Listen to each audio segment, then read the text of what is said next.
নমস্কার বন্ধুরা, আমি কৃষ্ণা বৈশাখী। দেখুন, আজকে আমি একটা দারুণ সকালের খাবার তৈরি করছি টিফিনে। তো আমি এখানে গাজর আর আলু ম্যাশ করে নিয়েছি, আর এখানে রেখেছি দুটো ডিম, আর এতে আমি দেবো চাট মশলা, বিট লবণ দেবো, আর একটা পেঁয়াজ দেবো, আর দুটো কাঁচা লঙ্কা দেবো। দিয়ে এটা আমি ময়দা দিয়ে ভালো করে মেখে নেব। মেখে নিয়ে তারপর আমি এই পরোটাটা করব।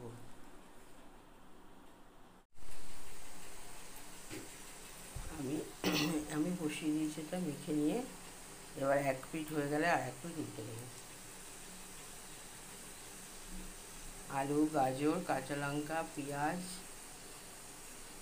নুন, সামান্য একটু মিষ্টি দিয়েছি, আর ডিম দিয়েছি।